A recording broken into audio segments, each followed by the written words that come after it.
Hello friends, মিঠুর পাকশালায় আপনাদের সবাইকে স্বাগত। আজ আমি 1 কাপ ওটস ও হাফ কাপ সুজি দিয়ে ভীষণই হেলদি একটা ব্রেকফাস্ট রেসিপি আপনাদের সাথে শেয়ার করছি।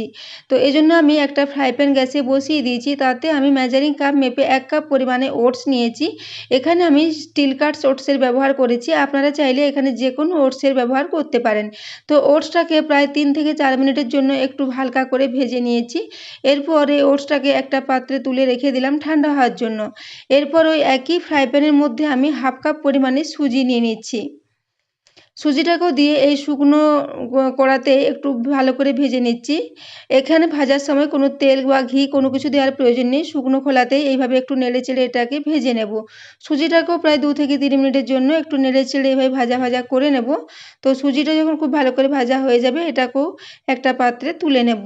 সুজিটা খুব বেশি লাল করে ভাজার প্রয়োজন নেই। তো দেখুন এটাকে এভাবে ভেজে নিয়েছি, তারপর এটাকে একটা পাত্রে তুলে নিচ্ছি। সুজিটাকে একটা পাত্রে তুলে রেখে দিলাম। এরপর আমি একটা মিক্সিং জার নিয়ে নেব। মিক্সিং জারের মধ্যে ওটসটাকে দিয়ে দেব। ওটসটাকে দিয়ে একটু গুঁড়ো করে নেব। তো এই জন্য দেখুন পুরো ওটসটাই আমি মিক্সিং জারের মধ্যে দিয়ে দিলাম। তারপর এটাকে খুব ভালো করে একটু গুঁড়ো করে নেব।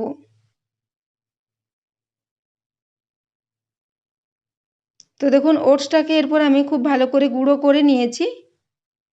এটা যদি খুব ফাইন মতো গুঁড়ো না হয় তাতেও কোনো অসুবিধে নেই, যেহেতু এটাকে আমরা আবারও ভিজাবো।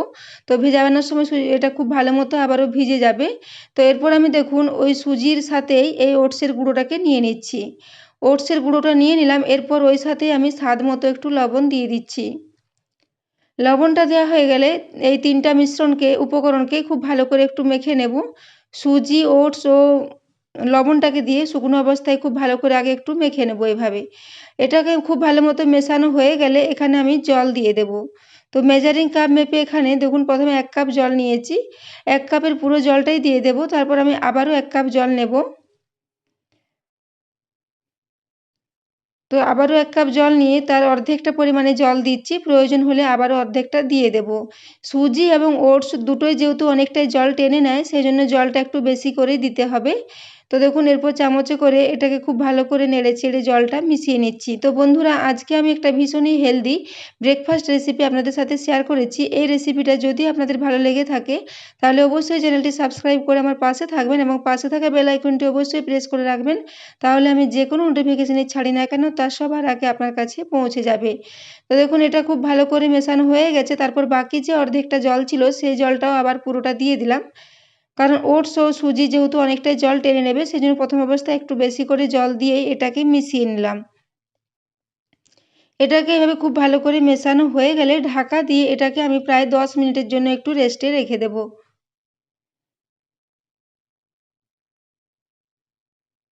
তো দেখুন এটা খুব ভালো করে মেশানো হয়ে গেছে।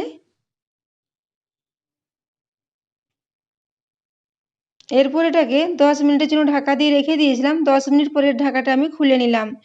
তো দেখুন এখন ওটস ও সুজিটা জল টেনে অনেকটাই শুকিয়ে গেছে। তো এখন জলটা অনেকটাই এটা টেনে নিয়েছে। এরপর এটাকে আবারও চামচে করে খুব ভালো করে একটু আমি মেখে নিচ্ছি।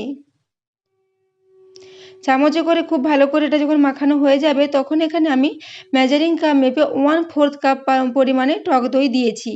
বাড়িতে থাকা ফ্রেশ টক দই দিয়েছি। দইটা দেওয়ার পরও আবারও খুব ভালো করে এটাকে মিশিয়ে নেব। তো দইটা দেওয়ার পর এভাবে খানিকক্ষণ এটাকে আবারও খুব ভালো করে মিশিয়ে নিতে হবে।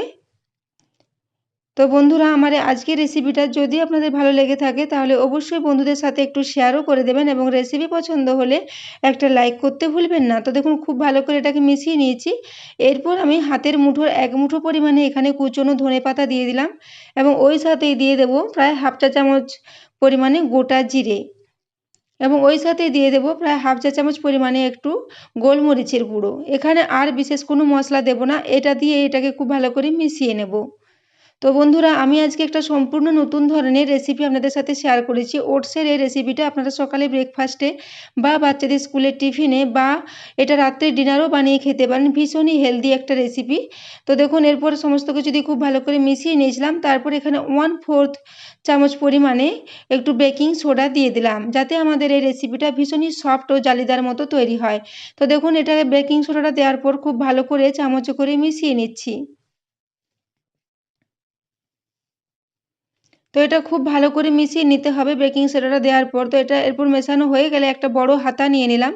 হাতার সাহায্যে আপনাদের দেখিয়ে দিচ্ছি যে ব্যাটারটা কীরকম হয়েছে। দেখুন এটা খুবই পুরো ঘনত্বের একটা ব্যাটার হয়েছে। ব্যাটারটা এরকম একটু বেশ পুরো ঘনত্বেরই তৈরি করতে হবে। তো এটা খুব ভালো মতো এখন তৈরি হয়ে গেছে। এদিকে আমি এখানে কিছু সবজি নিয়ে নিয়েছি। তার জন্য আমি একটা বড় সাইজের ক্যাপসিকাম কুচিয়ে নিয়েছি, একটা বড় সাইজের টমেটো কুচিয়ে নিয়েছি এবং একটা বড় সাইজের পেঁয়াজকে এইভাবে কুচিয়ে নিয়েছি। তো আজকের রেসিপিটা আমি 3 রকম স্বাদে 3 রকমভাবে আপনাদের তৈরি করে দেখাবো। সেজন্য এখানে আমি 3 রকমের সবজি কেটে নিয়েছি। তো এখন গ্যাসে একটা ফ্রাই প্যান বসিয়ে দিয়েছি, তাতে আমি 1 চা চামচ পরিমাণে ঘি নিয়ে নিয়েছি। ঘিটা দিয়ে এই তাওয়ার চারিদিকে খুব ভালো করে একটু মাখিয়ে নিচ্ছি। তো হাতার সাহায্যে ঘিটাকে এই তাওয়ার চারিদিকে খুব ভালো করে মাখিয়ে নিলাম। এখানে আমি ননস্টিকের একটা তাওয়া ব্যবহার করেছি। আপনারা চাইলে আয়রনের তাওয়া বা যে কোনো তাওয়াতে এটা বানিয়ে নিতে পারেন। খুব ভালো মতোই এটা তৈরি হয়ে যাবে। তো দেখুন এখানে আমি অর্ধেকটা করে ব্যাটার দিয়ে দিচ্ছি, হাতার অর্ধেকটা করে ব্যাটার। এইগুলো আমি ছোট, ছোট চিলার মতন করে তৈরি করে নিচ্ছি। তো এইভাবে অল্প, অল্প করে ব্যাটার দিয়ে ছোট, ছোট চিলার আকারে এগুলোকে দিয়ে দিচ্ছি। তো আমি যে পরিমাণে তাওয়াটা নিয়েছি যে সাইজের, তাতে আমার 3টা করে চিলা এখানে একসাথে তৈরি হয়ে যাবে। তো দেখুন 3টা চিলা আমি এভাবে নিয়ে নিয়েছি। এরপর আমি এই যে 3 রকমের সবজি কেটে রেখেছি, এই 3 রকমের সবজি 3টা চিলাতে দিয়ে দেব। তাহলে 3টে করে আমাদের ভিন্ন স্বাদের এইভাবে একটু অন্যরকম স্বাদের এই চিলাগুলো তৈরি হবে। তো দেখুন প্রথমের যে চিলাটা আমি তৈরি করেছি তাতে আমি একটু বেশি করে ক্যাপসিকাম দিয়ে দিলাম এবং দ্বিতীয় যে চিলাটা তৈরি করেছি তাতে আমি কিছুটা পেঁয়াজ দিয়ে দিচ্ছি। এটাতে শুধুমাত্র পেঁয়াজই দেব। তাহলে 3টা চিলা 3 রকম স্বাদের তৈরি হবে এবং শেষেরটাতে এখানে আমি টমেটো দিয়ে দিচ্ছি এবং টমেটো, পেঁয়াজ ও ক্যাপসিকাম 3টেই কিন্তু খুব চটজলদি সেদ্ধ হয়ে যায় এবং রান্না হতে, হতে এগুলো খুব কম সময়ের মধ্যেই সেদ্ধ হয়ে যাবে। তো দেখুন এরপর আমি এই টমেটো, ক্যাপসিকাম ও পেঁয়াজটা দিয়ে দিয়েছি। এরপর উপর থেকে কিছুটা কুচানো কাঁচা লঙ্কা দিয়ে দিচ্ছি।